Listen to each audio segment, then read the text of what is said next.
When it comes towards growing our business, one of the easiest ways we can do that is through the people who already purchase from us. It is so much easier to sell to them, and guess what? They like you. But what if there's a way that we can generate even more loyalty or to get even more sales? Wouldn't you want to know that? Well, this is what my friend Brad is going to break down for you today, and I think you're going to really, really enjoy these principles. Hey everyone, welcome to another great episode of the Sales Evangelist podcast here on TSE TV. I'm your host, Donald Kelly, the Sales Evangelist. And I'm so excited for another great episode. I'm so excited to be here with you today. And on this episode, we have the one and only Brad Cleveland. And Brad comes to us, he brings a lot of leadership experience, a lot of organizational behavior, and a lot of customer understanding. And as we shared in a teaser there, it's important more so than ever now to maintain and retain those people who are purchasing from us. If we can get more business from them, think about what this will be for, what kind of benefit this would be for your organization. And Brad is going to break that down. He's going to share 5 things, 5 must-do things, 5 strategies that work over and over again. And I want you to take each of these and apply them. Now, before you dive in, you're going to think, well, Donald, this is for my leaders, or this is for a business owner. No, it's not. It's for everyone. It is for you as an individual contributor. You can learn, you can see how these things work and how they can best help you in your sales efforts. Don't want to take up much more time. Brad has some information here, and I know it's going to definitely help you. Let's go ahead and dive right in.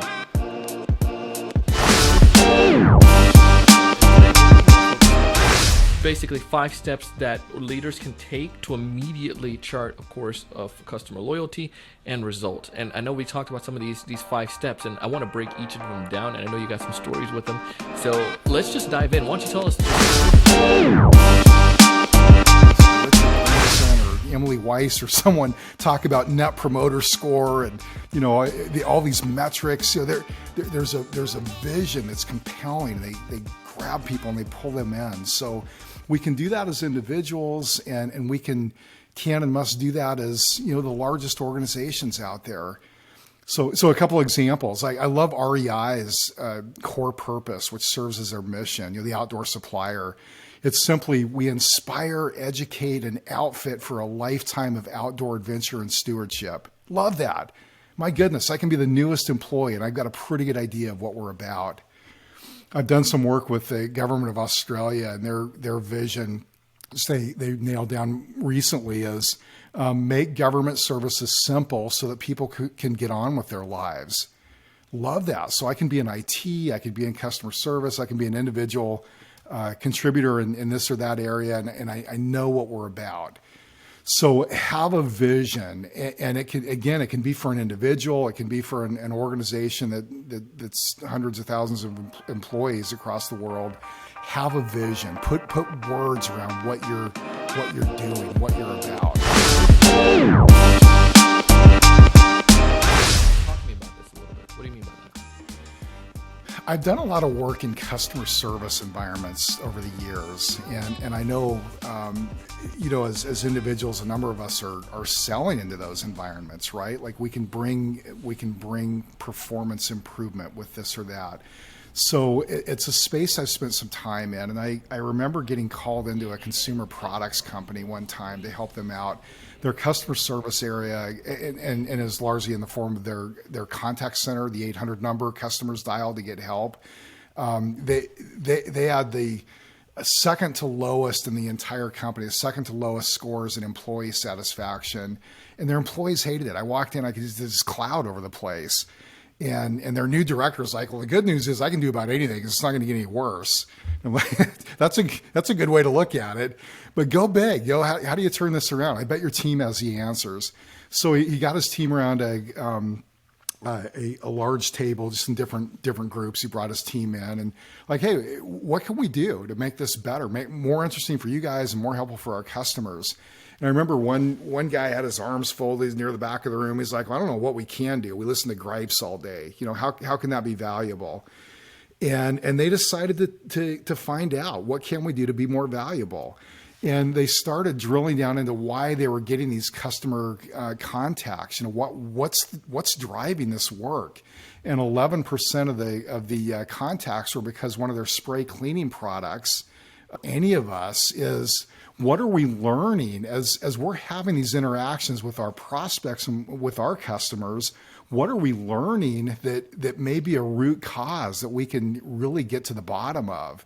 That's exciting when we start really making strides, not just one-off sort of responses and improvements. As someone who may be an individual contributor on a team or whatnot, I think there's a lot of components here that could potentially help with that. But tell me what you were thinking when with this point and how we can help with that customer loyalty. Yeah, so this is an entire chapter in that book I mentioned, Leading the Customer Experience. And I went at it with an organization in mind, but it applies to us as individuals as well. So there's so many ways customers are trying to tell us and prospects are trying to tell us what's happening. And we can have direct conversations with them. We can use surveys, but social media, what are they saying? Maybe not directly to us, but what are they saying? What are they posting? What's on their mind? Social media, operational data. How do they respond? How do they interact with us? What's the heartbeat of how they like to do business? The others on our team. There's just so many ways, and what we encourage is do a brainstorm of all the ways your customers are trying to tell you something, whether it's directly to you or not, and then figure out how you can put that into a funnel so it hits your inbox. How do you set up there? And there's a lot of tools that can help with that. But how do you set up all these potential sources? How do you set up a listening post so it's all funneling in and you're getting a good read from all these different sources on what your customers are really trying to say? The quietest voices can be the most powerful, but we've got to be able to hear them. Around customer expectations. Tell me a little bit more about this. Yeah, the good news here is that there are some recurring themes. It's something we've researched for years and years. And the good news is that customer expectations aren't changing in terms of how they want to interact with us. Be accessible. They want to get through. Easy, right? Treat me courteously. Just makes a lot of common sense. Be responsive to and anticipate what I need is third. And then I won't try to outline the whole list here, but there's these 10 expectations are not changing, and there's so much there if we think through each one of them. Well, I saw a team do this recently with each of the 10, and they hit treat me courteously, and you think of the social norms of interacting and the things we'd expect on a one-on-one interaction, but they came up with things like, well, wouldn't a text notification be super courteous when we get to this point in a process?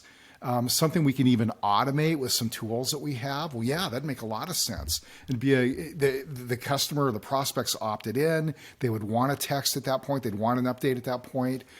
So they went through and they identified system tools and processes and all sorts of things that helped them really live up to these 10 expectations. It was very powerful. They saw the results take a good jump. It's kind of a catch-all, but it's an important catch-all. So if we've gone through the first 4, there still may be some frustration, some problem areas. We're hearing prospects or customers say, "Hey, I thought I was going to hear from you on this," or "I didn't quite understand, what this meant. My expectation was a little different." So if we hear those things and they're recurring, we can go back and fix them. What are we communicating? What language are we using that might be a little confusing or might set expectations that we aren't living up to?